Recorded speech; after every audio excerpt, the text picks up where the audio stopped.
بودجەی 2021 دەرفەتێک بۆ سازان یا هۆکارێک بۆ لێکترازان تەوەری ئەم هەفتەی پرۆگرامی ستۆدیۆ 24 دەبێت بە بەشداری بەرهەم عەلی نووسەر، دکتۆر سۆران بەرزنجی، یاساناس و شرۆڤەکار، زیرەک کەمال سیاسەتمەدار، ئارام ڕەسوول چاودێری سیاسی.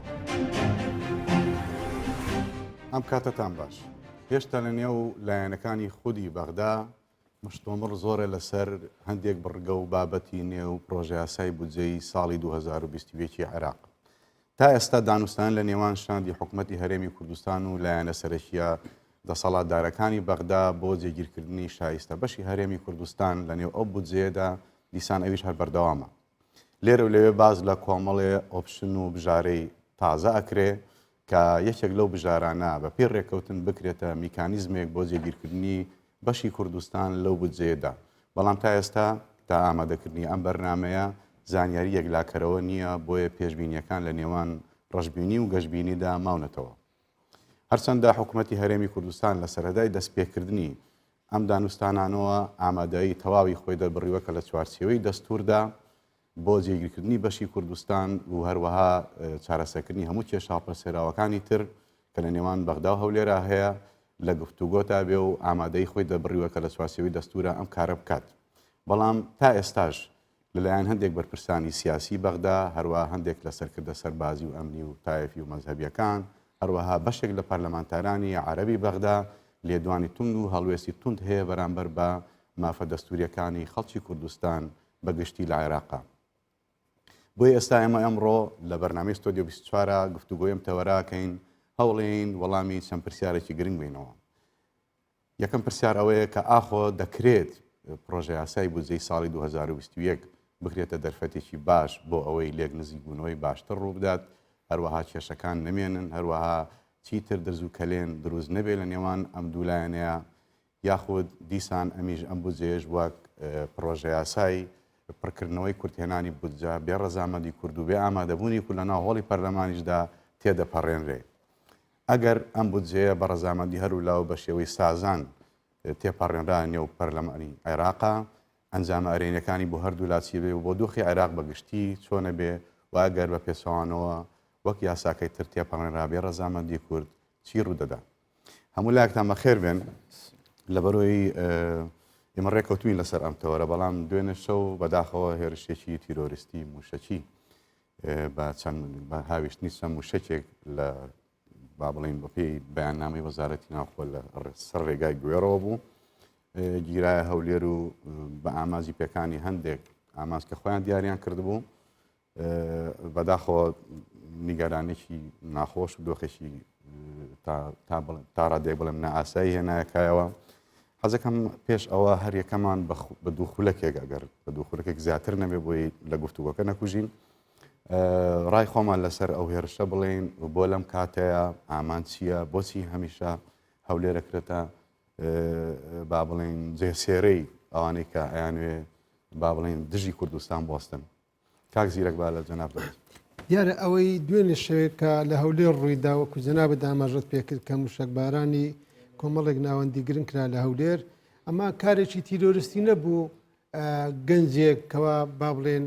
بەو شێوەیە پەروەردەکرابێ بڵێ خۆی بتەقێنێتەوە. ئەوە ئۆتۆمبیلێک نەبوو لە تاریکیدا و لە ناو نادیاریدا با بڵێن لەغۆم ڕێژ کرابێت تێنتی ڕێژ کرابێت و هێنرابێت لە ناو بازار تەقیبێتەوە. ئەمە کارێکی تیرۆریستی ئاشکرا بوو، تیرۆر لە بەرگێکی ئاشکرادا. خۆی کە باز لە تیرۆر دەکەین، ینی باز لە هێزێکی شاراوی ناو کۆمەلگا و ناو فەزای سیاسی و کللتوری دەکەین، بەڵام ئەمە بەڕاستی دەکرێت دەستەواژەیەکی نوێ بێ بڵێن تیرۆری ئاشکرا بوو لەبەرەوەی ئەو ئۆتۆمبیلێکەوە با بڵێن موشەشی ئاراستی هەولێر کرد بە پرزگاکان داهاتووە، بە بەرچاوی هەموو سوپای عێراق و حەشدی شەعبی کە لەو سنوورە هەیە، هەم سوپای عێراقی هەم پۆلیسی فیدرال هەیە، هەم حەشدی شەعبی هەیە، بە بەرچاوی هەمویانەوە کاری کردووە. ئەوە بێمە دەڵێ کە بەڕاستی ئێوە ناتوانن لە ئارامی دابنیشن، مادام ئێمە نائارامین، مادام بەغدا نائارامە دەبێ هەولێریش نائارام بێ، مادام نەزەف و کەربەلا و دیالە و بەعقوبە و شارەکانی ناوەڕاست و باش و نائارامن و تیرۆر و تەقینەوەیان تێدا دەبێ هەرێمی کوردستانی بەو شێوەیە بێ. واتە یەک لە ئامانجەکانەوە بچووکە ئێمە هەمومان دەزانین ئارامیەک لە هەرێمی کوردستانی هەیە، تەناهیەک هەیە، ئەم ئارامی هەرێمی کوردستان وای کردووە کە بێتە نەگلانکی بەیەکەوە ژیانی هاوڵاتی ڕەسەنەکانی کورد و عەرەب و تورکمان و کلدان ئاشوور و سیدان بەڵکو هەموو ئەو شاعیر و نووسەرانی لە ترسی ئازادی بیر و ڕا لە بەغدا و لە شارەکانی ناوەڕاست هەڵدێن هەولێر و سلەیمان و دهۆک و هەڵەبجیان کردووەتە لانکەی خۆیان هەموو ئەو سەرمایه‌دارانەی لە ترسی ئەوەی کەوا پاریان لێ نەسەندرێت و ڕاوڕوود نەکرێن هەموو ئەوانەی لە ترسی کێشەی مەزەبی شەڕی ناوخۆ هەڵدێن لە ژێر ئەوەی حکومڕانی عراقی هاتوون هەولێری پایتەخت و شارەکانی تریان کردوتە شوێنی خۆیان واتە هەرێمی کوردستان بۆتە نمونەیەکی جوان لەسەر ئاستی هەموو دنیا ئەوە بە قسەی ئێمە نا بە قسەی خودی نووسەرە عەرەبەکان دیموکراسی خوازە عەرەبەکان پێشکەوت و خوازە عەرەبەکان بە قسەی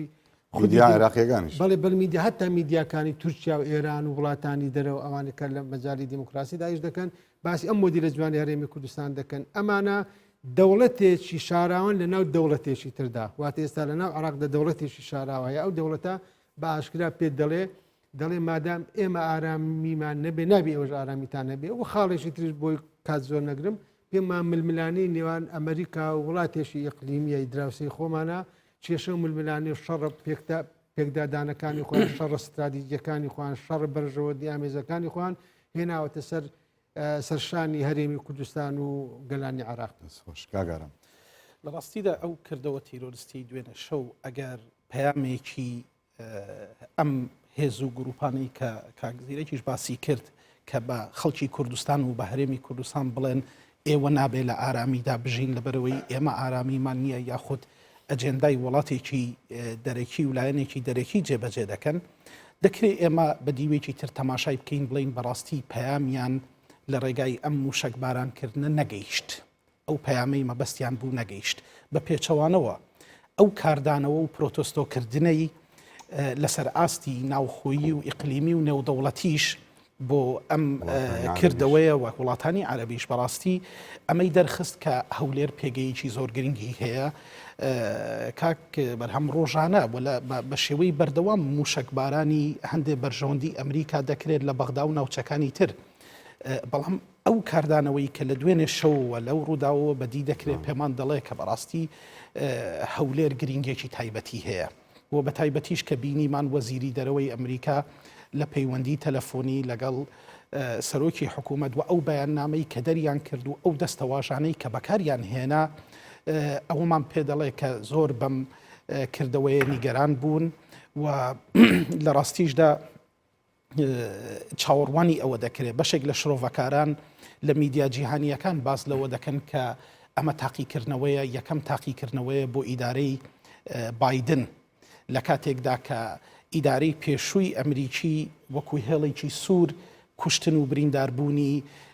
هاوڵاتیانی خۆی لە عێراقدا کردبوو بە هێڵی سوور بۆیە ئەمە پێمان دەڵێت ئەبێ چاوەڕوانی ئەوەش بکەین بزانین ئیدارەی بایدن چۆن کاردانەوەیەکی دەبێت ئەمە لەلایەکی تریش پێم وابێ ئامانجی ئەم تیرۆرستانە و ئەوەی کە کاکزیرەک باسی کرد ئەم تیرۆرە ئاشکرایە نەک تەنها ناتوانێت پرۆسەی بەرەو پێشچوونی ژیان لە هەولێر و ئەم شارە گرینگە بوەستێنێت بەڵکو بە پێچەوانەوە جارێکی تر هەولێر بووە فۆکسی میدیای جیهانی جارێکی تر گرنگی هەولێر دەرکەوتەوە و پشتیوانیەکان لە پەنای لەگەڵ پرۆتستۆکردنی ئەم کردەوە تیرۆریستیە بەڵکو پشتیوانیەکان پشتیگیریکردن لە کوردستان بۆ ڕێککەوتن لەگەڵ بەغداش جارێکی تر زیندوو کرایەوە بەڕاستی ئەوەی منەمێ ئەوەیە کە پەیوەستی کەم بە بابەت و تەوەری سەرەکی بەرنامەکەشەوە ئەوی شەوەیە کە ئێمە ئەمە جاری یەکەم نییە ئەم شێوازە هێرشانە ئەکرێت بۆ سەر ئارامی و تەناهی کوردستان و بە تایبەتیش هەولێری پایتەخت بەڵام لە ماوەکانی ڕابردوودا ئەوەی تێبینی کراوە ئەوەیە کە هەرجارێک کە ئاسۆیەک بۆ ڕێکەوتن و سازان و ئەوانە هاتبێتە پێشەوە لە نێوان هەرێمی کوردستان و عێراق بە تایبەت ئەمەمان بینیەوە لە مانگی ئۆکتۆبەری ڕابردووە پێشەوەی کە ڕێکەوتنامەی شنگال واژۆ بکرێت جارێکی تر دیسانەوە ئێمە کردەوەی تیرۆریستی لەم شێوەیەمان بینی ینی کەواتە ئەگەر بە دیوێکە بەشێکی پەیوەندی بەو شەڕە استراتیژیە نێوان ئەمریکا و ئێرانەوە بێ و تەسفێ حساباتی دەرەکی بێ و کوردستانی هەوڵەدرێتەوە بگلێنن بەشێکی دیکەی مەسەلەکە پەیام ناردنە بەڵام جیاوازی ئەمە لەگەڵ هێرشەکانی ڕابردووە چی بووە هێرشەکانی ڕابردوو ئێمە بینیمان کە زیاتر هەر لە چوارچێوەی ناردنی پەیام و پیشاندانی هێز و عەزەڵات و ئەوانە بووە بە حکمیەوەی کە موشەکەکان شوێنی با بڵێن سنتەری شار و شوێنی ئەوەی کە خەڵک و هاوڵاتیانی لێکوە بێتەوە نەبووە، بەڵام ئامانجی هێرشە تیرۆریستەکەی ئەم جارە لە قەرەباڵغترین ناوچەکانی هەولێری داوە کردووە تا ئامانج لەوە هاوڵاتی سیڤلی تیادا بریندار بۆ بەداخەوە هاوڵاتیەکی شایستەکانی لەدەستداوە. کەواتە بە دیوێکە هەوڵێکە بۆ لەمپەر دروستکردن و فشار دروستکردن بۆ ڕێک نەکەوتن. ئەمە لەلایەک لەلایەکی دیکەوە بە قەنەعاتی من ئەوەی کە پیشاندان و یەکسانکردنی یان با بڵێن بە بەغداکردنی هەرێمی کوردستان و بەغداکردنی هەولێرە ئەمەیان زیاتر تەسەورەکەم ئامانجا سەرەکیەکەی ئەم جارەوێت لەبەرەوەی کە ئەوان ئەیانەوێت ئەوە پیشان بدەن هەرێمی کوردستان لە پاڵ خزمەتگوزاری و لە پاڵ پێشکەوتنەکانی و لە پاڵ ئەو خاڵە جیاوازانەی کە لە ناوەندی میدیایی جیهانیا بە کوردستان ئەوترێ عێراقەکەی دیکە ئەیانەوێت ئەم تێرمە وردە بسڕنەوە و هەموو عێراق یەکسان بکەنەوەی کە مامۆستا زیرەک جوان باسی کرد. ینی هەرێمی کوردستان سەرباری ئەو هەموو قەیرانانەی کە لەلایەن عێراقەوە بۆی دروست کراوە لە مەسەلەی قەیرانی ئابووری ئەوانە، بەڵام ئەوەی هەتا ئێستا خۆشبەختانە لە دەستی نەداوە مەسەلەی ئیرادەکەیەتی و مەسەلەی ئاسایش و ئەمنیەت و تەناهیەکەیەتی. جا ئەوانەیانەوێت زەربە لەمە بدەن، بەڵام ئەوەی بۆ من مای سەرنجە ئەوەیە کە ئەگەرچی گروپێک یان تیارێک لە ناو عێراقا ئەمە ئامانج و بیرکردنەوەی بێ، بەڵام هاوڵاتیانی سیڤیلی ئاوارەکراوی لێقەوماوی عێراقی خۆیان پێچوانەی ئەمە ئەسەلمێنەوە بە بەڵگە و بەڕەقە منەمەوە بیڵێن. بەس ئاخر هینە کاک بەرەم حکوومەتی عێراقی ئێوێ بۆی بە تەناهی ناوچەکانی دیکە پیشان بدا هەوڵەدا کە ئاوارەکان بگەڕێنێتەوە شوێنی خۆیان و فشار لەسەر حکوومەتی هەرێمی کوردستانیش دروستەکا کە کەمپی ئاوارەکراوەکانی عێراق دابخات. 710,000 ئاوارەی عێراقی پەنایان بۆ کوردستان هێناوە لە ساڵی ڕابردووە، نزیکەی 5,000یان بە زۆر گەڕێنراوە ناوچەکانی خۆیان، بەڵام لە 21 ساڵی 2020ەوە هەتاوەکو 21 ساڵی 2021 واتە لە ماوەی یەک ساڵە 3152 خێزان جارێکی تر لە ناوچەکانی دیکەی عێراقەوە پەنایان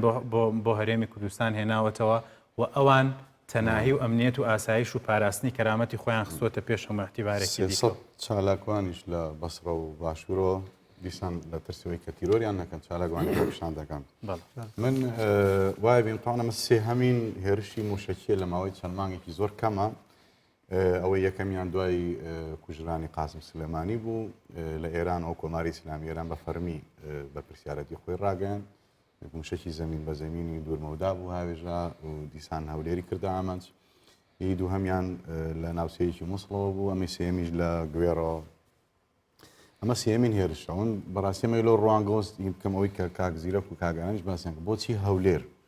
هەولێر ینی ئەمەستە لەو پێناسەیە دەرچووە لەو پێناسە ئیداریە کە بڵێ پایتەختی هەرێمێکی فیدرالی لە ناو دەوڵەتێکی فیدرالیایە، بەڵکو بۆتە پایتەختێکی گرنگ لە ڕووی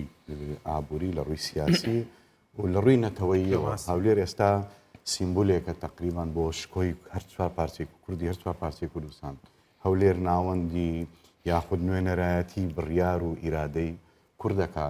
لە هەر چوار پارچەی کوردستان و بە تایبەتیش بۆ ئەم بەشەی کوردستان. بۆیە گرنگە ینی هەم خەڵکی کوردستان زۆر گرنگە ئەمە بزانێت کە بۆچی لە ماوەیەکی کەمە 3 جار یا تا تەنانەت تەقینۆ تیرۆریستەکانی سەردەمی قاعیدە و ئەمانش ئیداعشیش بۆچی هەولێرەوەندە ئامانج بوو. بە بڕوای من ئەمە تقریبا ئەم هێرشە موشەکیانە هەر ئەساسن خیانەتی 16 ئۆکتۆبر و ڕووداوەکانی 16 ئۆکتۆبر ئەم پلانەکەەوە بوو وەک سەرۆک بارزانیش لە هەڵمەتی ڕێفراندۆم ئەم قسەی کرد. ویستیان سنووری کوردستان لە کەرکووک و مانۆ بێنە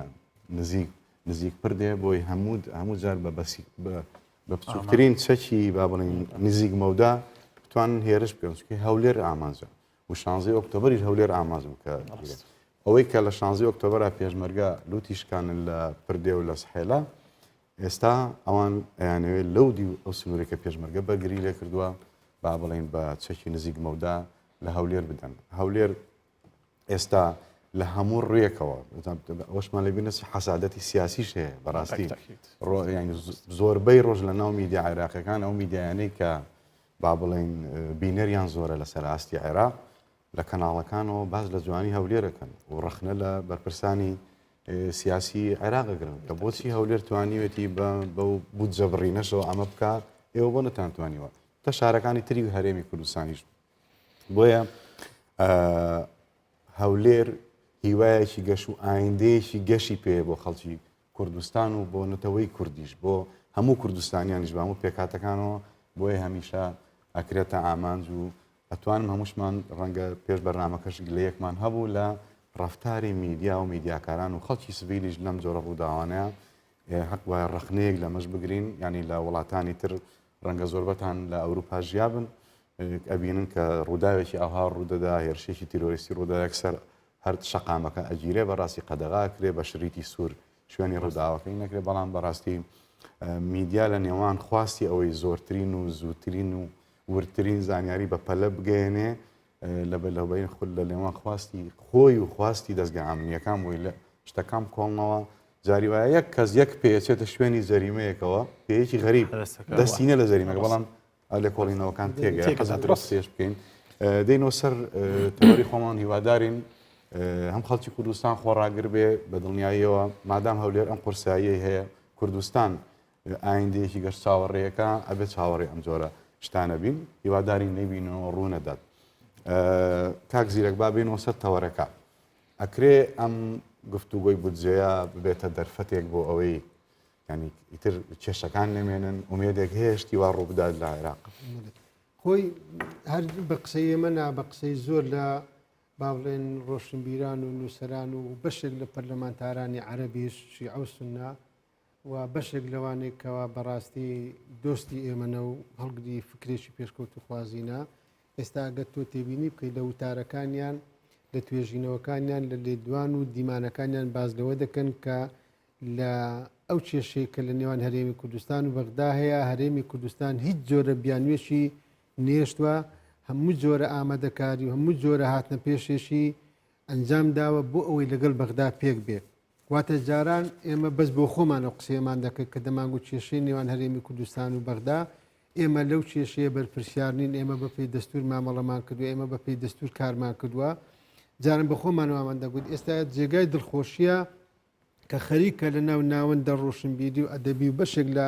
دیموکراسی خواز و پێشکەوت و خوازەکانی عەرەبیش لە عێراق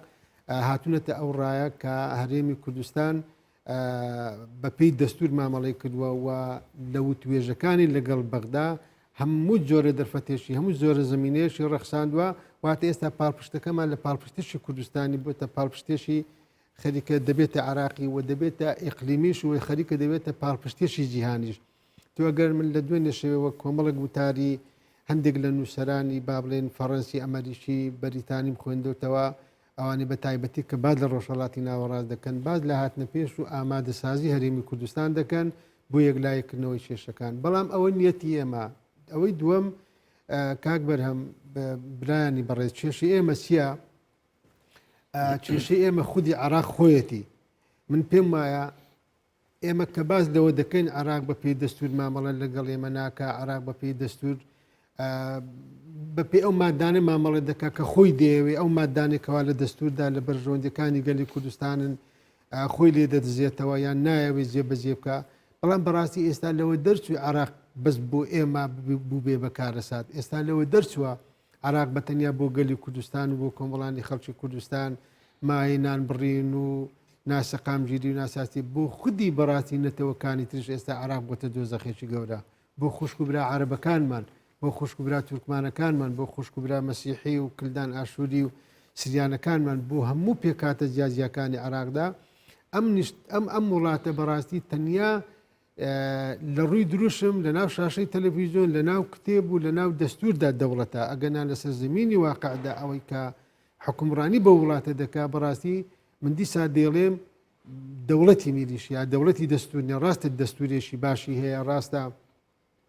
لە ناو خودی پێکاتە جیاجیەکانی عێراقدا لە ناو شیعە و سونەدا خەڵکێکی دڵسۆز هەیە خەڵکێکی دیموکراسی خواز و پێشکەوت و خواز هەیە بەڵام ئەوەی کە زۆرینەیە حکومڕانی بە عێراق دەکا بەڕاستی ئەوانە کە بڕۆیان بە دەستور نییە ئێستا جاران یانیوا باوبوو زۆر لە نووسەرە بیانیەکان دەیانگوت دەوڵەتێکی شاراوە ئەلخەفیە لە ناو دەوڵەتی عێراقدای ئێستا ئەو دەوڵەتە ئیعلانی بوونی خۆی کرد ئێستا دێ لە ناو جەرگەی شاری بەغدا لە یەشێک لە گەڕەکە زیندوەکانی شاری بەغدا ئۆتۆمبیل دادەنێت و سارۆخی دەخاتە سەری گرم بە فڕۆکەخانەی بەغدا و بە ناوسەی سەوزیەوەنێ ئێستاوە لەوە دەرچوو دێت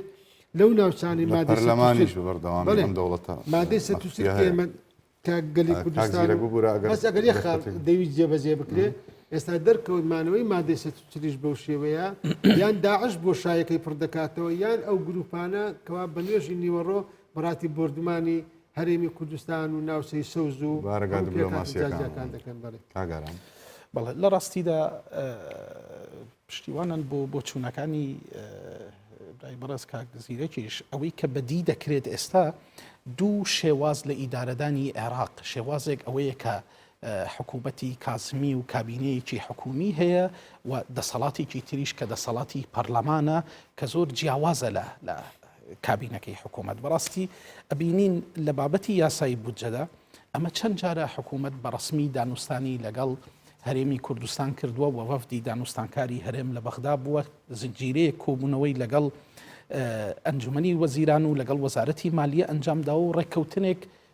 دەستەبەر بووە کە نەسێک چۆتە ناو بودجەوە حتا ئەگەر ئەم نەسەی کە چۆتە ناو پرۆژە یاسایی بودجەوە هاوشێوەی ڕێککەوتنەکانی ساڵی پێشوش بێ 2019 بێت بەڵام ئەمە خاڵێکە کە لەسەری ڕێککەوتون بەڵام کاتێک کە دەچێتە پەرلەمان دەبینیت لەوێ کۆمەڵێک بۆچوونی جیاواز کۆمەڵێک ئارای تر دێتە پێشەوە و هەتا ئەم ساتە وەختە لە پەرلەمان دەبینیت بیرکردنەوەی بە ڕوحیەتی ئینتیقام لە بەرامبەر هەرێمی کوردستان هەیە کە ئەمە زۆر جیاوازە لەگەڵ ئەو شێوازەی کە لە حکوومەت مامەڵی پێدەکرێت و هەوڵدان بۆ کەمکردنەوەی دەسەڵاتەکانی هەرێم لادان لە دەستور فەرزکردنی پێشنیارات و بۆچوونی جۆرا و جۆری کە نادەستوریە ئەمە هەموو ئەومان پێ دەڵێت کە ئیرادەیەک لە پەرلەمان بەدی ناکرێت کە بە ئاراستەی ئەمە هەنگاو بنێت کە یاسایەکی بودجەی دروست بۆ 2021 بۆ عێراق دەربچێت و ئایا ئەم یاسای بودجەیە دەتوانێت ببێتە خاڵی کۆکردنەوەی عێراق جارێکی تریان ئەبێتە خاڵی زیاتر لێکدا بەش بوون و زیاتر وێرانکردنی عێراق لە ڕاستیدا من ئەوەی کە بەدی دەکرێت هەتا بەشێکی زۆر لەلایەنە عێراقیەکان خۆیان بەشێکیان ناڕازین بەم بودجەیە بە کەم و کورتی دەبینن بەدەر لەوەی کە پەیوەندی بە مستحقاتی هەرێمی کوردستانەوە هەبێت بۆیە بابەتی بودجە بابەتێکە دەکرێت بڵین تەنها ناتوانێت کێشەکانی عێراق بۆ بە تایبەتیش کێشەکانی عێراق لەگەڵ هەرێمی کوردستان هەمووی لە بودجەدا کۆبکەیتەوە ئێمە کۆمەڵێک کێشەمان هەیە بەڵام مامەڵەکردنێکی دەستوریانە لەگەڵ بابەتی بودجە دەکرێت ببێتە خاڵێکی دەستپێک بۆ نزیک بوونەوەی بۆ چوونەکان بۆ هەوڵدان بە ئاراستەی چارەسەرکردنی کێشەکان ئەمەش کاتێک ڕوودەدا کە لایەنە سیاسیەکانی عێراقی و بە تایبەتیش لایەنە شیعە باڵا دەستەکان لە مزایداتی سیاسی دوور بکەنەوە کاکە دکتۆر ئێمە بینیمان کاتێک بەغدا ڕایگەیاند کە بەهای دینار بەرامبەر دۆلار دادەبەزێنێت ئەمە بڕیارێکی ئەنجومەنی وەزیران بوو کە سەرجەم وەزیرەکانی کوتلە سیاسیەکان بەشدار بوون لەو بڕیارەدا و نەمان بینی لایەنێک ناڕزایەتی دەرببڕێت کاتێک کە چوو بۆ پەرلەمان دەبینیت هەر ئەم لایەنە سیاسیانەی کە وەزیریان لە کابینەکەدا هەیە و تەییدیان کردووە ئیتر لەوێ بە شێوازی تر مامەڵیان لەگەڵ ئەم بابەتە کرد بۆیە ڕاستی کاتی ئەوە هاتووە کە ئێمەش ئەم جیاکاریە ببینین کە لە نێوان دەسەڵاتێکی کە حکمی لە پەرلەمان دەکات و لە نێوان کابینەی حکومەتە و هەرێمی کوردستان دەکرێت بە شێوەیەکی گشتی بڵین لە بابەتی کۆبوونەوەکانی لەگەڵ بودجە مامەڵەیەکی زۆر دروستی کردووە کە بە چەندین وەفد بەشداری کردووە و دانوستانێکی زۆر جددی واقعیانەی لەگەڵ حکوومەت و دواتریش هەوڵی داوە ئەم دانوستانە بگوازێتەوە بۆ پەرلەمان خۆی ئەوەی کە بەڕێزان باسییان کرد عێراق ئێستا چەمکی دەوڵەتی قوڵ ئەوەی کە ساڵانێک بوو هۆشداری لەبارەوە ئەدرا لە دوای ساڵی بەتایبەت لە دوای ساڵی 2010 کە لە عێراقا وردە وردە سەر هەڵەداتەوە ئێستا بە زیندوی ئەبینرێت و بە چڕی کاری لەسەر کراوە و ئیشەکە لە سیماکانی دەوڵەتی قوڵیش ئەوەیە کە دەستور و یاساکان پێشێ لەکرێن و نامێنن و سیاسەتی ئەمری واقع سەپێنرێ و دەستور و یاسا تەنها وەکو ئامرازێک بەکارهێنرێ بۆ سەرکوتکردن و بۆ دەستەبەرکردنی ئەو ئامانجانەی کە لەگەڵ ویستی توایە گونجێ ئەمە گەرێمە ئێستا سەیری عێراق بکەین ئەوەی کە ئارام باسی کرد بالفعل تۆ ممارەساتی ئینتیقامی بەرامبەر هەرێمی کوردستان پیادە ئەکرێ و لەو میانەیەشەوە ئەگەر دەستور و یاسا بەهایەکی هەبێ بۆ ئەوان هەتا ئەوەندە کاری پێەکەن کە بچێتە خزمەتی ئەم ئەجێندا ئەم نەوعە لە سیاستکردنەوە ئەگەرنا ئێمە ئەگەر کەمترین بڕگەکانی یاسا و دەستور جێبەجێ بکرایە ئەسڵەن هیچ پێویست نەبوو هەموو ساڵێک ئێمە لە بۆ هەر یاسایەک پێویست بکە شاندی ئێمە بچێ و دانوستان و گفتوگۆ و سەرنجام و ڕێکەوتن و ڕێکنەکەوتنوانە لەبەرەوە دەستور ئەم چوارچێوانە یەکلا کردوتەوە کە دەستور یەکلای کردوتەوە کە ئەبێ مەسەلەن پشکی هەرێمەکان و پشکی پارێزگاکان لە یاسای بودجەیە چۆن بێ و چۆن نەبێ ئیدی ڕقم زۆر گرنگ نییە بەڵام ئەو یەکلای کردوتەوە کە هیچ پرۆژە یاسایەکی بودجە نابێت بچێتە پەرلەمان ئەگەر بێت و مافی هەرێمەکانی تیادا ڕەچاو نەکرابێت و بە گوێرەی پێداویستەکانی و بە گوێرەی ژمارەی دانیشتوانەکانی ئەمە دەستور ئاوای داوا کردووە بەڵام ئەو کاتی کە پابند نەبوون پێوەی ئەبینرێت و دوجار لە ممارەساتی دەوڵەتی قوڵە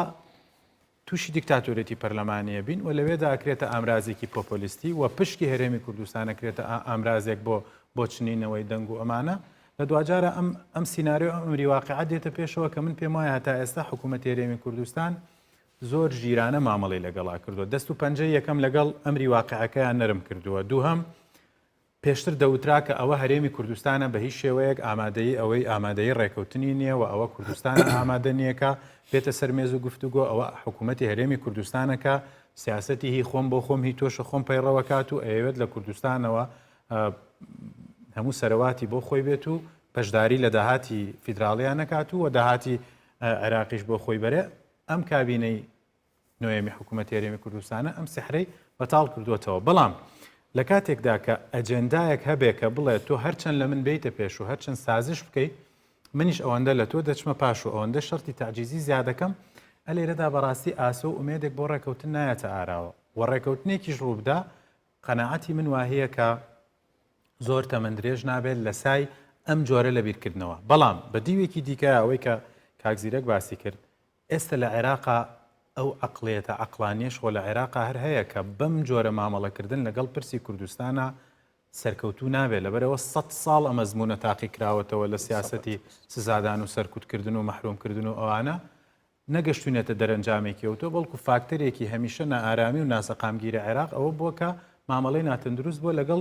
کەیسی کوردستانە بەڵام ئەم دەنگە عقلانیە ئێستا دەنگێکی لاوازەوەوە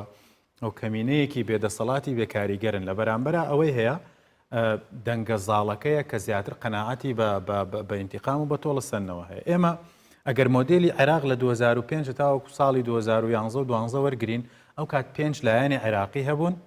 5 لایەنی سەرەکی هەبوون کە تۆ ئەتوانی ڕێکەوتنیان لەگەڵا بکەی و ئەجێندایان تا حدێکی زۆر یەک بوو ئێستا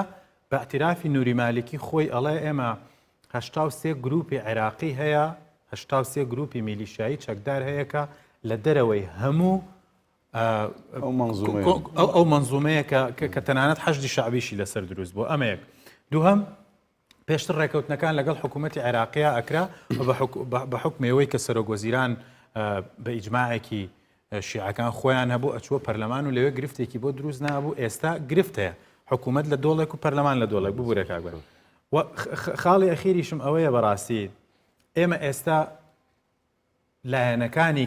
کە بەشدارە بن لە ڕێکەوتن و لە ڕێک نەکەوتنا هەر هەمویان بە جۆرێک لە جۆرەکان پەرتن بەسەراحەت هەم شیعەکان لە لایەکەوە پەرتن تۆ قورسە لەگەڵیانان ڕێکەوی هەم بەداخەوە لە کوردستانی هەیە زیندای جیاوازیشیان بەس خۆش بێ منەڵێم ئەم ئەوەی کە هەموو لە سەرەتای بەرنامەکەش باسمان کرد بۆچی ئەم مشتومڕی کە ئێستا و بەڕاستی پێم وابێت درێژتری مشتومڕە لەسەرەوەی کە هەرێمێک لەگەڵ مەرکەز بیکات بۆ ئەوەی کە بودجەی خۆی دیاری بکات زۆری خایاندووە و گفتوگە و دانوستانەکان زۆر هێشتا هیچ ئومێدێکی وا لە پێش چاومان نییە زانیارێکی وانی ئومێدمان پێ بەخشێ ئەمە بۆ بەڵای منەوە من ناوێنێم دەرفەتێکی مێژووی زێڕین و هەروە تاقیکردنەوەیەکی گرنگ بۆ بۆ نوخبەی عەرەبی شیعی دەسەڵاتدار لە عێراق یعنی هەموو مێژووی عێراق ئەزانین بۆڵم دەرفەتی مێژووی عێراق ئەگەر تۆ مەسەن بۆ نمونە لە دامەزرانی دەوڵەتی عەباسیەوە کە لە ساڵی 1950 زاینی دامەزرێ و بەغدا کاتە پایتەخت لەو کاتەوە دەوڵەتی خەلافەتی عەباسی دروست دەبێت کە سونێ لێرەوە ڕای کێشە بۆ هیەکان لە ئێران دێن خەلیفەوەک و ڕەمزەیانەوە خۆیان دەست سەڵا دەگرنە دەست دوایەوە سەرجوقیەکانیان ئەوان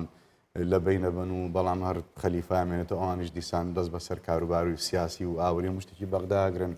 بە دوای ئەوانە ململانەی سەلجوقیەکان و ئەتابەجەکان دوای ئەوە هەتا مەغۆڵەکان دێن بەغداگرن و تەفروت و نایەکەن و دەسەڵاتی خەلیفەی عەباسی ڕوخێن و بە دوای ئەوە سەرهەڵدانی دەوڵەتی سەفەوی و عوسمانی و ئەمانە هەتا دوازار لای دەوڵەتی عوسمانی گیرسێتەوە تا دوای شەڕی جیهانی یەکەم لە بیستەکانی سەدەی ڕابردووە کە دەوڵەتی عێراق دروزەوە بەداخەوەی ویستی خۆی کوردستانی شێخانە سەر ئەلێ دیسان مەلیکێکی لە دەرەوە مەلیکێکی عەرەبی سونەی بۆ هێنن پاشانیش لە با بڵێن وەکڵێن لە هەکبەیەک لە زەمانی عێراق حکومەکە لە 58 شۆڕشی با بڵێن کودەدا یا شۆڕشی عەبدولکەریم قاسم ئەبێتە کۆماری دوای ئەو کۆمەڵی کودەدای خوێناوی ڕژێمی بەعەز بە دوایە دێت هەتا ساڵی 2023 کاکە ڕێک بزەوە دەکاتە 1250 ساڵ لە 1250 ساڵە عەرەبی شیعە حکومڕانی یەکەم نەبووە لە بەغدا زاڵم بوون یا مەزڵوم یاخود بە چۆن لە خوار بەغاش و کورد بووە و تعریفی کوردستان بۆ تعریف کرا ئەوانە باسی شترە بەڵام باسی ئەم دەسەڵاتاکەین لە بەغدا لە 2023ەوە ئەم دەرفەتیان بۆ ڕەخساوە 2023 تا ئێستاش ئەم 17 ساڵە ئەیبینین چی ڕوویداوە بەرامبەر بە کورسی کراوە بەرامبەر خودی عێراقیەکان چی کراوە بەرامبەر پێک هاتە غەیرە شیعە و غەیرە موسڵمان و غەیرە مەزهەبیەکانیش چی کراوە شتی زۆر ناخۆش کراوە ئێستا ئەم کە ئێستا چاوی جیهانی سوەتە سەر ئەمە ڕۆژانە میدیاکانی جیان ئەخوێنینەوە یەکێک لە هەواڵە گرنگەکانی ئەم دانوستانەیە کە لە نێوان هەرێم و با بڵێن هەولێر و بەغداکرێ ئێستا کاڵم دەرفەتێکی مێژوویە دەرفەتێکە نخبەی عەرەبی شیعە دەسەڵاتدار لە بەغدا بیسەلمێنێ وەکو دەسەڵاتەکانی پێشوونیە بیسەلمێنە کە ئێوێ عێراق بپارێزێ بیسەلمێنە کە شتێکی باشترە لە ڕژێمی بەعس و لە ڕژێمەکانی پێش بەعس گرنتیمانەوەی خۆی بکات چونکە بەڕاستی ئەمە لە حەڵقەی ڕابردووش باسمان کرد مەحاڵە دۆخی ئەم ناوچەیە کۆمەڵگەی نێودەوڵەتی هەرێمی کوردستان و پێکهاتەکانی تر هەموو ئەم ڕەشەی کە لەم ناوچەیە گوزەرێ ئەم ئەزیدای لەم ناوچەیە گوزەرێ مەحاڵە ڕێگە بدات دەوڵەتێکی مەرکەزی تایفی مەزهەبی لە عێراقا دروست بێتەوە کاژ لەم تاقیکردنەوەیکی گرنگە تاقیکردنەوەیکە بۆ ئەوەی کە بۆ جەماوەری شیعەشی بسەلمێنێ کە نمونەیەکی جوانی حکومڕانی پیشان بە لایەنی کەم باز لە ڕژێمی بەعس بێنە تاڵاوی ئەو 17 ساڵە کە گەیشتە سەر ئەوەی هێرش بکرێتە سەر هەولێریش هێرش بکرێتە سەر کوردستان و تا ئێستش بەداخۆم دۆخە خراپا بینین لایەنی کەم تاڵاوی ئەوەمان لا نەمێنێ هەم لای خەڵکی کوردستان هەم لای خودی عێراقیەکان چونکە بەڕاستی ئەوەی کە ئەوان بەنیازن ئەوەی کە ئەم ئەزیدای ئەوەی بەڕێز باسیەکەن لەوەی کە لە پەرلەمانی عێراق ئێستا گوزەرێ ئەمە پێش عێراق و پێش کوردستان و پێش پێکهاتەکانی تر عەرەبی شیعەی دەسەڵاتدار خۆی زیانی تیاکە پاشان عێراق اینجا بەشەکانی تر کاک زیرە جنابەت کۆمەڵی خاڵی باشت وروژان ئەزانی من جارێکی تری زۆر بزانم هەر لەو بەرنامەی بەڕێزت لێرە باسم کرد ئەوەی کە دەیڵێمەوە بۆ هەیە تاکید بێت کێشەی عێراق ئەزانی لە سیوە سەرچاوی گوتووە کێشەی عێراق ئەوەیە ئەو دەوڵەتە دروست کراوە بۆ گەلانی عێراق گەلانی عێراق خوان دروستیان نەکردووە لە هەموو دنیادا کە دەوڵەتێک دروست دەکرێت با بڵێن بە دوو شێواز دروست دەکرێت یان ئەوەیە ئەنی با بڵێن مۆدیلێک دێ کاریزمایەک ڕەمزێک سەرکردەیەکی سیاسی گەورە دێ ڕۆڵێکی گەورە دەبینێت لە دروستکردنی فکری ناسیۆنالیستی و دروستکردنی دەوڵەتێکی ناسیۆنالیستی یان نیشتیمانیان ئەوەیە بەشە جیاوازەکانی ناو ئەو وڵاتە پێک دێن ڕێکەوتن نامەیەک دەکەن لەسەر داڕشتنی دەستورێک و دروستکردنی فۆرمێک و ناوڕۆژێک لە دەوڵەتدا واتە خوان دروستی دەکەن کێشی عێراق من دیسا تاکید دەکەمەوە کە ئەم دەوڵەتە بۆ گەلانی عێراق دروست کراوە بۆیە کەسیش بەی خۆی نازانێت با ڕاشکاوانە قسە بکەین بەڕاستی ما عێراقیەکان زیاتر لە 400 ساڵ حکومڕانی عوسمانیەکانیان قبول کرد ئەوەی کە جەنابەت ئاماژەت پێ کرد ئەمە بەڕاستی لای تاچی عێراقی شتێکی دروست کردووە کە بڕۆی بەسیادە و سەر بە خۆی نەبێ لە دوای ئەوە قبوڵی ئەوەشیان کرد وەکو جەنابتان ئاماژەتان پێ کرد مەلیشیان لە وڵاتێکی ترهێنا کردیان بە مەلیشی عێراق ئەوەشیان قبول کرد اینجا وەرە سەر ئەوە دوجار کە دەوڵەتێکیان بۆ دروستکردن بەریتانیا بۆی دروستکردن من زۆرم پێسەیرە بەشێک لە بەڕاستی لە خوشکوبرا عەرەبەکانمان کە باز لە عێراق دەکرێت پیان وا باسی دەقیشی ئاینی دەکرێت باز لە جوگرافیاشی پیرۆز دەکرێت عێراق لەلایەن یەکسانە بە پیرۆزی عێراق لەلای ئەوان بەس بە قسە هەڵبەت بە قسە پێیان لە گەلان گەورەترە، پێیان لە دیموکراسیت گەورەتە، پێیان لە مافی مرۆڤ گەورەترە. لە کاتێکدا بەڕاستی دەبێت ئەو خوشکبرا عەرەبانەمان ئەو حەقەتە بزانن کەوا عێراق ئیستعمار دروستی کردووە بۆ ئەوەی بیکە بە پۆلیسی پاسەوانی پاراستنی بەرژەوەندیەکانی خۆی. واتە عێراق کە دروست کراوە بۆ دروست نەکرا بکرێ بە خێمەیەک و بە ڕەشماڵێک و بە ساباتێک و بە نەوایەشی ئارام لە بۆ گەلانی عێراق. ئامانجە دروستکردنی دەوڵەتی عێراق ئەوە بووە کە ببێ بە پۆلیسێکی پاسەوانی بەرژەوەندی باڵاکانی بەریتانیا و بەشێک لە وڵاتانی دنیا. من تێناگەم ئەو پیرۆزی عێراق بەسێ بێمە دەفرۆشنەوە. ئێمە لە بینمان نەچێ بەعەس لە ژێر دروشمی یەکێتی خاچی عێراق دروست بوو. هەر حیزبێک، هەر لایەنێکی سیاسی، هەر سەرکردەیەکی سیاسی، هەر نووسەرێک و ڕۆشنبیرێک باز دەیەشێتی خاچی عێراق بکە، من پێما یان سەرسامە بە دیکتاتۆریەت و فاشەتی سەدام، یان ئەوەیە لە سەدام تێنەگەیوە پێویستی بەوە هەیەکەوە لێ تێبگا. سەدام و بەعس و دیکتاتۆریەت و فاشێت و داعش و شەڕی مەزهەبی ئەوەی ئێستا ئەمە لە عێراق دەیبینین هەمووی لە ژێر دروشمی یەکێتی خاچی عێراق دروست بوو. عێراق بنەمای دەوڵەتی نییە بەڕێزان، پێویستە هەموو لایەکەوەمان ژێرێ بێ. دەشێ ئێستا بۆ بینەر ئەو قسەی من ئەو ئەهمیەتەی نەبێ بڵێ باشە ئەگەر وایە ئەی بۆ باشە عێراق دەبێتە مای برسیکردنی من، عێراق دەبێتە مای دروستکردنی ناسەقامجیدی سیاسی لە وڵاتی من. ئەمە بەڕاستی دەرەنجامی بێکەسی خۆمانە. ئێمە دەوڵەتێکمان نیە لە دنیا. تۆ عەرەب، تورک، فارس، نەتەوەی سەردەست ئەوانێک کە کوردستانیان بەسەردا دابەشکرا هەمووی دەوڵەتیان هەیە، پاڵپشتی گەوریان هەیە لە جێن. ئێمە ئەو پاڵپشتیمان نییە. بۆیە من پێمە ئەم دروستمیەشێتی خاچی عێراقا بەڕاستی فاشێت و دیکتاتۆریەت و شەڕی مەزهەبی هەمووی لە ناو هەناوی خۆیدا دروست کردووە. بۆیە ئێمە کە باز لەوە دەکەین ئومێدمان بەوە هەبێ بەڵێ منیش لەگەڵەوە داما عێراق بۆ کوردێک و بۆ عەرەبێک و بۆ تورکمانێک و کولدان ئاشوودێک و هەموو پێکاتە جیاوازە ئاینی نەتەوەیەکان خۆزگە نیشتیمانی هەمان دەبوو، خۆزگە مافی هاوڵاتی بوونی هەمان دەپارێزرا، خۆزگە دیموکراسیت بەرقەرار دەبوو، کێشەی تایفی و نەتەواتی و سیاسی جیاوازەکان لە عێراق نەدەبوو. بەڵام ئەم عێراقا من جارێک وەبزانم لێرەش جارێشتر باسم کرد، چەندی جار ڕۆژنامە نووسی عەرەبی هاتووە ئەزنەبی هاتووەتە لام قسەی لەگەڵ کردومە ئێوە بۆ هەوڵ نادەن لەگە عێراق بژین، عێراق وا و عێراق وا. باشە پێم گوتونە باشە ئەمە خوشک و برا عەرەبەکانمە خوان ئامادەنین بێکەوە بژین. بۆ تۆ داوا لە منی کورد دەکەی، داوا لە منی کوردستانی دەکەی، کە من ناڵێم هەر کورد کە کوردستان بەس کوردی لێ نییە. بۆ داوا لە منی کوردستانی دەکەی لەگەڵ عێراق بژیم کە ئەوان خۆیان ئامادەنینە بێکەوە بژین. ئەگەر ئامادەنە باشە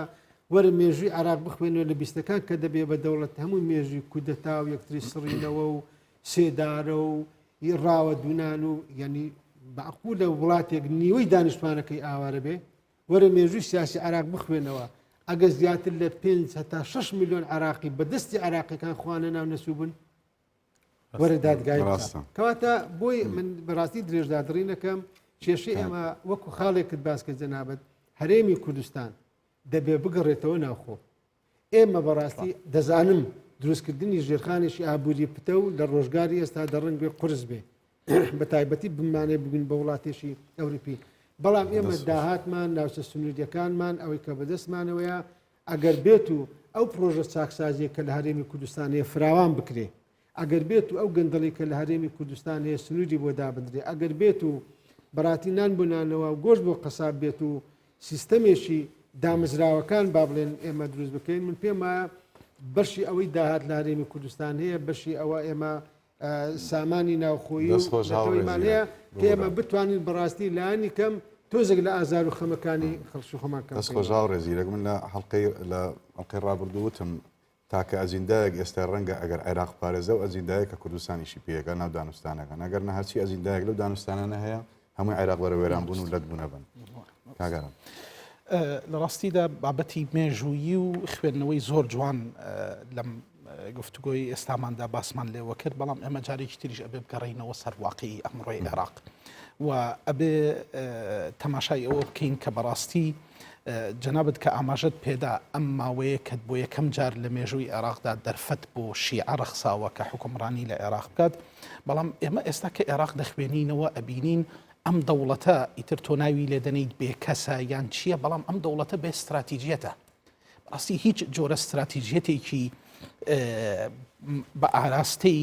بەهێزکردنی عێراق، بە ئاراستەی دەرفەت ڕەخساندن بۆ پێکەوە ژیانی پێکهاتەکانی عێراق، بە ئاراستەی یەکتر قبولکردن ئەمە بەدی ناکرێت و هەر ئەم بێ استراتیژیەتە وای کردووە کە عێراق کەوتۆتە ژێر کاریگەری جێبەجێکردنی بەرنامە و ئەجەندای لایەنی دەرەکی ئەگەر تەماشای گرفتەکانی دانوستانەکانی نێوان هەرێم و بەغدا بکەین و خاڵی کە باسی لێوە دەکرێت بۆ نمونە بابەتی ڕادستکردنی نەوت و مەلەفی نەوت و ڕۆژانە چەند لە نەوتی هەرێمی کوردستان ڕادست بکرێت باشە خۆ ئێمە بە بەرچاوی هەموو خەڵکی کوردستان و عێراق دیارە کە نەوتی عێراق لایەنە شیعەکان و بەشێک لە لایەنەکانی تر خۆیان بە تاڵان دەیبەن خۆیان بە کەرکووکیشەوە بەڕاستی راپۆرتەکانی خۆیان بەو شێوەیە ئاماژە پێدەدات و ئەگەر عێراق یەک تۆز بە شێوەیەکی استراتیژیانە بیری کردبایەوە ئەبوو لە ئێمەی کە هەرێمی کوردستان زۆر جار داوامان کردووە با یاسای نەوت و غاز لە عێراق دەربچێت ئەبوو ئەوان زۆر لە ئێمە بە پەرۆشتر بانایە و هەوڵیان دابایە بۆ دەرکردنی یاسای نەوت و غاز کە بەشێکی زۆر لە سەروەتی عێراق سامانی سروشتی عێراق دەگەڕێتەوە بۆ عێراق وە ئەم هەموو دەرفەتەی کە بۆ گروپ و تاقم و ئیتر میلیشیا و لایەن دروست بووە کە نەوتی عێراق بەتاڵان ببن کەم بکاتەوە و هەوڵ بدرێت جارێکی تر سامانی ئەوەی پێی دەوترێ عێراقا بە شێوەیەکی عادیلانە بەسەر عێراقیەکاندا بەش بکرێتەوە بۆیە بەڕاستی عێراقی ئەمڕۆ عێراقێکی بێستراتیجە و لە نەتیجەی ئەم بێستراتیجێتە سیادەی خۆشی لەدەستداوە کە بتوانێت بە شێوەیەک بەرنامەی با بڵێن مامەڵەی لەگەڵ هەرێمەکە لە هەرێمی کوردستان و لەگەڵ پارێزگاکانی تریش بە شێوەیەک ڕێک بخات کە ئەوەی پێی دەگوترێت دەوڵەتێکی فێدرالی لەلایەکی ترەوە بەڕاستی کاگزیرەکیش ئاماژەی پێدات کە ئێمە کاتێک تەماشا دەکەین باسی یەک پارچەیی خاکی عێراق دەکرێت پاشە خۆ یەک پارچەیی خاکی عێراق یاخود بەستنەوە بوونی عێراق وەکو دەوڵەتێکی یەکگرت و بەڕاستی لە دەستوری ساڵی 2015 ئاماژەی پێدراوە کە ئەم دەستورە دەکرێت عێراق بە یەکگرتوویی بهێڵێتەوە و ئارەزومەندانەی گەلانی عێراق لە چوارچێوەی عێراقێکی یەکگرتوودا لەم دەستورە زامنی دەکات بەڵام دروست بە پێچەوانەی ئەوە مامەڵەی شیعە کە دەسەڵاتی لە دەست بووە لە دوای دەرچوونی دەستوری ساڵی 2005ەوە تا ئێستا بە پێچەوانەی دەستور بووە واتە ئەمان بە زۆر پاڵ بە هەرێمی کوردستانەوە دەنن و ئەمە یەکێکە لەو خاڵانەی کە دەکرێت ئێمە تۆزێک ورتر لەسەری بوەستین ئەوەیە باشە ئەگەر ئێمە بێگومان هەمومان پێمان وایە ڕێککەوتن لەگەڵ بەغدا لەم کاتەدا لە یاسایی بودجەکارێکی باشە و خزمەتی عێراق زیاتر دەکاتە تا خزمەتی هەرێمی کوردستان و دەکرێت لەم قۆناغەدا بۆ دەستەبەرکردنی موچە خۆران هەم هەرێمی کوردستان و بەغدا هاوکار بن لە بودجەدا بەڵام لە ڕاستیدا مێژووی ڕێککەوتنەکان لەگەڵ عێراق پێمان دەڵێ ئێمەی هەرێمی کوردستان هیچ کاتێک نابێت دڵمان بەوە خۆش بێ کە ڕێککەوتنێک لەگەڵ بەغدا دەکرێت ئەم ڕێککەوتنە بەغدا تا سەر احترامی بگرێت و لەگەڵی بڕوات بۆیە ئەبێ اختیاری یەکەممان و پێش و لە حاڵەتی ڕێککەوتن و ڕێک نەکەوتنیش گەڕانەوە بۆ ناوخۆ بێت و پشت بەستن بە ئیتر پرۆسەکانی چاکسازی و توانای ناوخۆیی و هەوڵدانی دروستکردنی ژێرخانێکی باشتری ئابووری بەڕاستی زانی من یەک کۆمنتم لەسەر مەسلەی یەک پارچەی و پاراستنی یەک پارچەی خاکی وڵاتان هەمیشە ئەو وڵاتانەی کە فرەپێک هاتن و پێکهاتەی دیکەیان تێدایە و خەباتی سربەخۆی و ئازادیان تێدایە بە دوو جۆر بە دوو ئاراستە مامەڵاکەن مامەڵەیەکیان ئەوەیە کە مامەڵەی ئیدارەدان و لە خۆگرتنە ئەوەی کە مەسەلەن بۆ نمونە کەنەدا لەگەڵ کیوبیکەکانە ئایکایانی بە یاسایەک نزیکەی 25% خاکی کیوبکی بەرفراوان کردو بۆی هاوسەنگی لەگەڵ بەشەکانی دیکەی کەنەدایە دروست بکواتر لە خاکی کەنەدای هەڵگرتووە کردوێتی سنووری ئیداری و سیاسی کیوبک لە پێناوی ئەوەی کە بیان هێڵێتەوە لە چوارچەوەی کەنەدا. بەریتانیا لە پاش ڕێفراندەمی سکۆتلەنداوە لە ساڵی 2014ەوە 30% دەسەڵاتەکانی حکوومەتی گەڕاندوێتەوە بۆ حکوومەتی سکۆتلەندایی و 20% باجی لە کۆی ئەو باجی کە پێشتر لە سکۆتلەنداوە ئاهات بۆ لەندن گەڕاندوێتەوە بۆ سکۆتلەندا بۆی باشتر خۆی پێ ئیدارە بکە و پێوەڕێوە بەرێ. ئیسپانیا کە هاوزەمان کەتەلۆنیەکان لەگەڵ ئێمە ڕێفراندەمیان کرد ئەوان 30% ئێستا داهاتی هەرێمی کەتەلۆنیا بۆ خۆیان گەڕێنراوەتەوە بە یاسایەک کە پەرلەمانی فیدراڵی ئیسپانی ئەمەی ڕێخستووە لە پێناوی ئەوەی کە هەندێک هەستی ناسیۆنالیستی و هەستی سربەخۆی خوازی کبتر بکەن نەک بە دیکتاتۆریانە سەرکوتی بکەن. هەڵبەت من تێبینیم لەسەر شێوازی مامەڵەکردنی ئیسپانیا هەیە مە شتێکی ترە، بەڵام لە قۆناغی دوای لانی کەم ڕێفراندەمەکەیانە، بەڵام لە بەرامبەر ئابێنین لە تازەترین هەڵبژاردننی هەرێمی کەتەلۆنیا نزیکەی 70% کورسیەکان بەرەی سەربەخۆی خواز بردوێتەوە، کەواتە سیاسەتی نەئیدارەدان وە کیوبێکەکانیش بە هەمان شێوە تاوەکو ئێستا دووجار ڕێفراندەمیان بۆ سەربەخۆیی کردووە. یعنی لە بەرامبەرە دەرەنجامەکە ڕەنگە ئەمە بێکە نە سیاسەتی سەرکوتکردن و ئەوانەی کە عێراق و هاوشێوەکانی دەرحەق بە گەلانی سەربەخۆی خوازیکەن توانیوێتی هەستی پاراستنی ناسنامە و خەباتی سەربەخۆی و بەدەستێنانی ئازادی خۆت لە بینەبە وەنە لە سیاسەتی ئیدارەدانیش کە لەلایەن وڵاتانی ڕۆژاواوەکرێ. بەڵام لە هەموو حاڵەتێکە سیاسەتە عەقلانیەکە ئەوەیە کە تۆ مەسەلەی جیاوازبوونی نەتەوایەتی ئەگەر چی لە چوارچەوەی دەوڵەتێکی شابی نەکەی بەسەر چاوەی کێشا و کۆی کە ئێستا لە عێراقا هەیە. بگەڕێمەوە سەر ئەسڵی تەوەرەکە بە قەنەعەتی من ئەوەیەکە لە مەسەلەی ڕێکەوتنا کۆمەڵێک دەرفەت و ئەم یاسای بودجێ ئەکرێ بکرێتە دەرفەتێکی زۆر باش کە جۆرێک لە ئارامی سیاسی کۆمەڵایەتی لە عێراقا بێنێتەکایەوە بەم شێوەی خوارەوەی کەمیانەوەیەکە بە نسبەت عێراقەوە ئەوەیەکە پێم وابێت جارێکی تر ئەو ڕەشببینی و بەدبینی کە ئێستا لەلایەن کۆمەلگای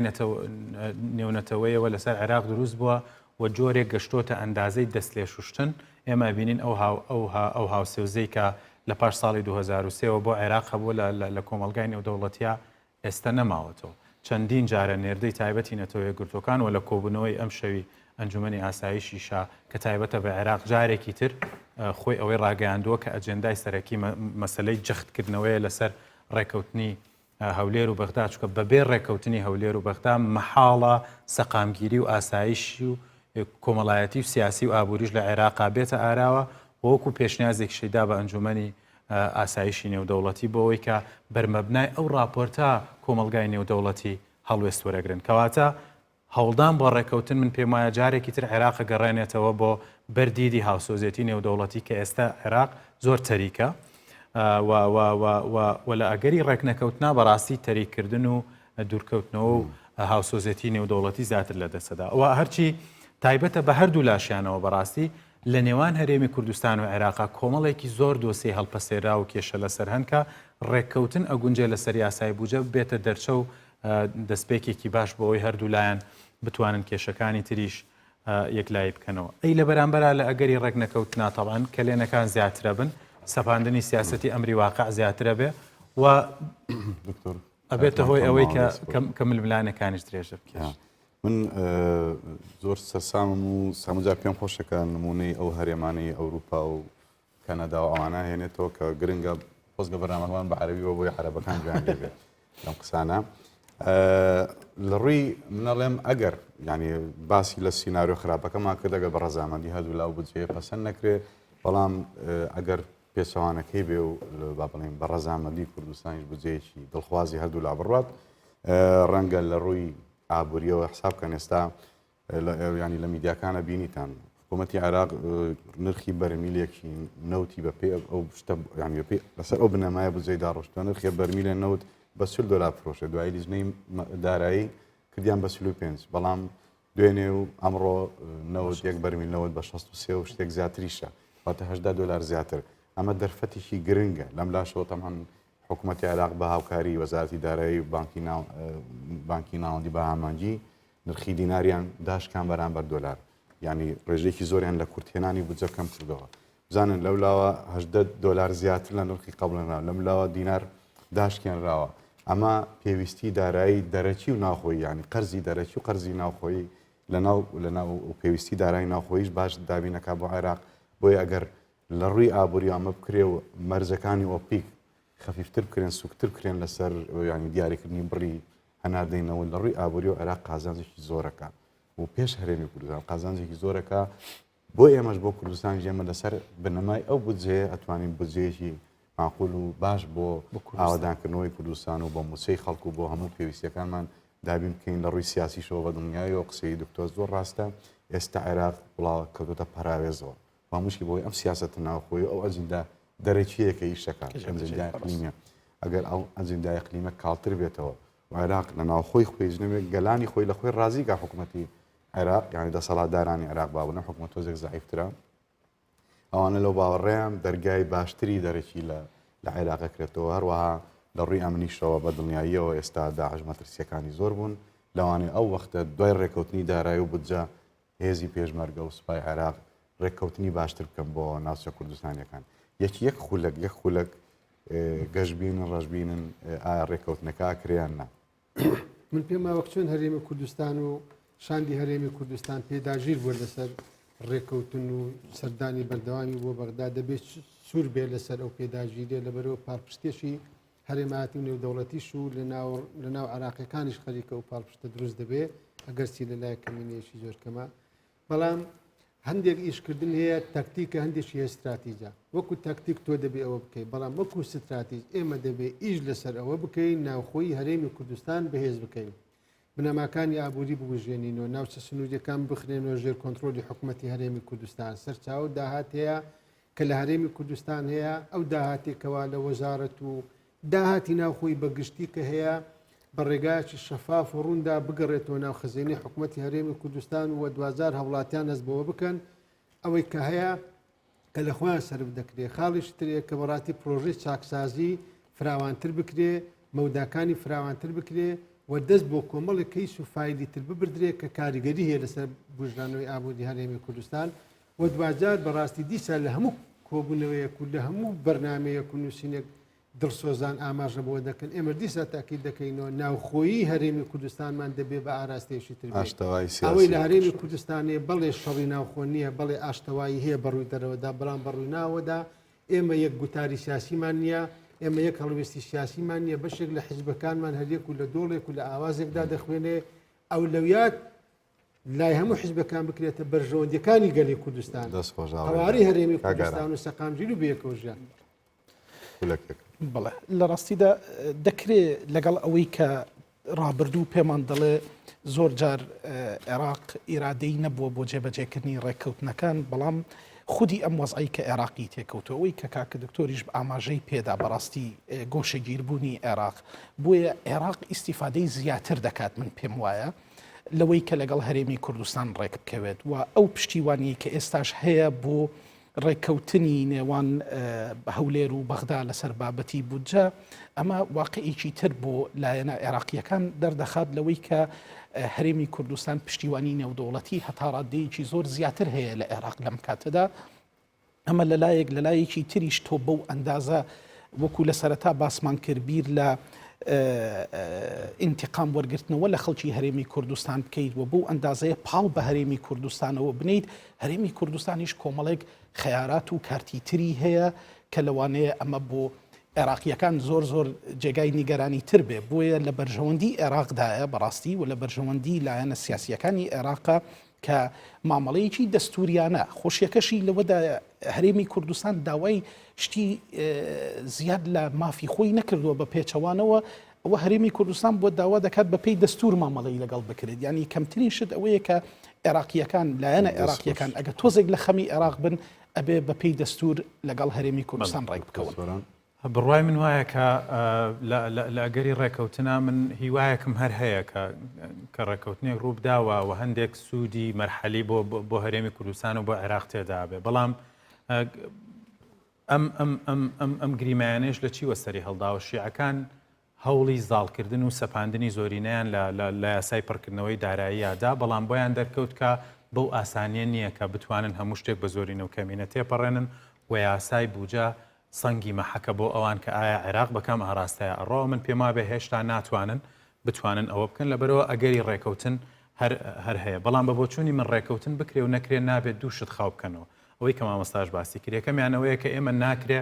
ئەوەی کە بوو بە کەلێن و بۆمایی ئەوەی کە کوردستانی بەمڕۆ گەیاندووە لاوازی هەڵوێستی سیاسی خۆمان بووە بە ئەویش بە ناکۆکی و بە ناتەبایی و بە فراهینەوە بە پەرتی بۆ هەر بە تایبەتیش ئەو دوولایەنە سەرەکیی پارتی و یەکێتی مەبەستە و خاڵی دووەمیش ئەوەیە کە بەرنامە استراتیژیەکەی چاکسازی ئەگەر بێت و ئێمە دایان ڕێکەوتنیش هاوشێوەی 2004 و 5 و 6 لەگەڵ عێراقا بکەین بەڵام ئەگەر بێت و چاکسازیەکی ڕەگ و ڕیشەی هاوشێوەی ئەمانەی ئێستا و بەردەوام نەبین و مکوڕ نەبین و پێداگیری لەسەر نەکەین من پێمانە کاریگەرێکی و تۆی هەبێ بۆیە من پێێنە ئیشی زۆر باش کراوە هەنگاوەکانی چاکسازی داهاتی باشی گەڕاندوێتەوە و خۆشببختانە ئێستا جموجۆڵی بازرگانی نێودەوڵەتیش گۆڕاوە کە من پێمە هەمویان لە بەرژەوەندی کوردستانە هاتنەوە. زۆر سپاس بۆم لە سپاس بە بەشداریتان بەڕێزان دو قسەمان بۆ هەم خەڵکی کوردستانیش و هەم بۆ ئەوانەشی کە دوێنێ شەو هەولێریان موشک باران کرد ئەوەیە کە هیچ کاتێک کاتێک کێشەیەک دروست دەبێت لە نێوان دوو لایەندا هیچ شتێک لە دانوستان و گفتوگۆ و دیالۆگ باشتر نییە وەک چۆن هیچ کاتێک شەڕ لە گفتوگۆ باشتر نییە ئاوهاش هیچ کاتێک ژیانی تەسلیم بوون و ملکەسی و سەرشۆڕی و خۆچەماندن لە مردن باشتر نییە. تا ئەڵقەیەکی تر بەخواتان سپێرم و خواتان لەگەڵ.